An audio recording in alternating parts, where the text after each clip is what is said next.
Hello and welcome to On Point. I'm Sara Van Horne. Today we'll be talking about international adoptions. We've all seen the magazine covers with celebrities carrying their internationally adopted children, and many of us have friends and neighbors who have adopted from overseas. Here to talk about international adoptions, Assistant Executive Director of Barajas Children's World Adoption Agency, Mausami Momaya, and a social worker who works with families who have adopted, and the mother of an adopted child herself, Luisa Barajas. Welcome to the show. Thank you. Now, Mausami, are more people adopting internationally? The trends are saying that they are, but then are the numbers actually showing that, or? Families have been adopting children for many, many years. We started doing international adoptions in 1983. So Barajas Children's World was started by Momaya, Executive Director, who's also my mother, because we're a family-run agency. And I would say we've done about 5,000 adoptions in our 27 years. So maybe it's getting more attention now, but there are many, many families who've been continuously adopting. It's really never stopped. Okay, so would you say the numbers have increased of adopting overseas, or? I'd probably say it's maintained. Okay. It stayed consistent. Can you tell us a little bit about the Barajas agency and the services that it provides to families? Sure. We are a nonprofit international adoption agency. We do not do domestic adoption. And we are directly licensed by foreign countries such as India and China, and we also work with Bulgaria. We work through partnership with many other agencies that have other country programs. We have clients all across the United States. We have maintained a relationship with INS, who we also work with, and we are very active in the adoption community. Luisa, you work with families who have internationally adopted, and you have adopted internationally as well. I have. Leah, your 14-year-old daughter. Mm-hmm. Why did you choose to adopt internationally versus domestically? You know, part of it had to do with the fact that this was going to be our first child, and my husband and I, me in particular, wanted an infant. Mm-hmm. And because of our age, it was just a little easier to go international at that point to get an infant. And I had friends that had adopted internationally too. So, and I knew their children and I knew their experience, so it was a little bit easier to go that direction. It just seemed we were kind of led that direction. Okay, now you adopted from Romania. What made you choose that country versus other countries? You know, initially I looked at Mexico because part of my family background is from Mexico, and Mexico does very few adoptions. So because I had a good friend who had adopted from Romania and I knew her two children, it seemed the direction to go, and it was going to be working much easier for us than to go to a country like Mexico, who did very, very few adoptions. Okay, I understand that Romania is now closed from international adoption, I believe in the 90s. Why is that? Political reasons, really. Had to do with Romania trying to get their social services programs together and take better care of their families so that they weren't losing a lot of their children overseas to other countries. They really wanted to take a look at what they could do for their own families and children within their country. So it was a good thing. It was a good move in some ways that they were really taking care of their families. It's sad in a way because there's still children in need over there. Yeah. Now, I know there's many requirements that parents have to meet before they can adopt, such as a home study program, as well as an I-600 and I-18. Can you explain what these are? Absolutely. Whenever you do an international adoption, you are working with the foreign country. You are also working with the United States INS Department, and you're working with an adoption agency. The adoption agency has to fulfill the requirements of their state and of the U.S. Immigration Services, as well as what the foreign country wants.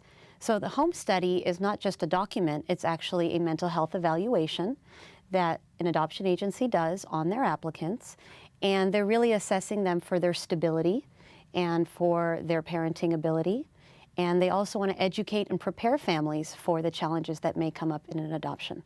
So it is a process, a mental health evaluation of families, and then it results in a document which becomes the home study. There have been I-600 home studies and there are I-800 home studies. The I-800 is a component of the Hague. The Hague Convention on Intercountry Adoption is a relatively new process that has come into place, but it is very important and it impacts international adoption. It means that the U.S. State Department has oversight over how adoptions are run, how agencies operate, how foreign countries dispense information, and it works to prevent child trafficking, and it helps parents out. It looks for the best interest of the child. Okay, and this is for both of you. I know a lot of the time parents, new adoptive parents might be a little hesitant to adopt overseas just because it's such a far, distance. And are there any risks or complications that may be involved in international adoption that parents aren't aware of, or maybe they think there are and there's not? What are some, I've been a social worker doing home studies for families for Barajas for 15 years, and usually when families, at the point that I get them to start doing the home studies, there's nothing but excitement.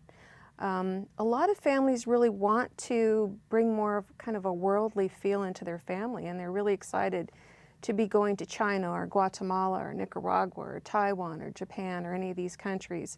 One of the things that Barajas has done, and The Hague did too, they did a lot of requirements around training. And even Barajas requires that even families that are going to countries that aren't Hague approved do the same training, and it's really a comprehensive training. It talks about every potential problem that can happen, not just in other countries or with adoption, but just with children in general. I mean, every parent knows that you don't know what's going to turn up when you have your child. Sure. The same thing for intercountry adoption. You don't know who this child is going to be. And there are many families that feel very happy after they've completed parenting courses because now they have peace of mind that they have some skills, because oftentimes first-time parents or people have waited such a long time to be a parent, maybe they're of advanced age, they have so much anxiety about the adoption process. So after they take all these parenting courses and it answers a lot of questions and, they have little vignettes and videos, maybe they've never been to an orphanage in a foreign country and they don't know what to expect. So by taking parenting courses, they are equipped with an education to prepare them for some of these risk factors. And some of the things are adopting an older child who's been in institutional care maybe for 2 or 3 years. Some of them are medical issues that might be present in other countries, in third world countries, diseases or illnesses that are present. And some of them are having an interracial family and having you and your children look very different, and knowing what questions people will ask you or what kinds of answers. So the training they go through is just really, really comprehensive. And so by the time they finish that, and then during the process they're asking me as a social worker questions too. We talk about that. And I talk about a little bit of the experiences that we've had through the adoption process and what happened there, and stories from other families. By the time that everything's done, they can't wait to get over. They're so excited. And one of the components too is how to talk to your children about adoption, how to prepare yourself for society at large. We do international adoption and children may look differently than their parents, and that is a component. We deal with cultural issues. We deal with society and how society is going to perceive an intercultural family. So there are a lot of questions that people have, but I think through education and through the assistance of the social worker and the assistance of the agency, there's a really strong support network. And in addition, as an agency, we also do parties and get-togethers, and we keep in touch with our families. And if we're able to network families together so that they can meet other people who adopted from the same country or who are also waiting, we do holidays, we do cultural events. All of those things we feel helps people tremendously, either during their wait or when they come back from their country, so that education will be an ongoing component of their life.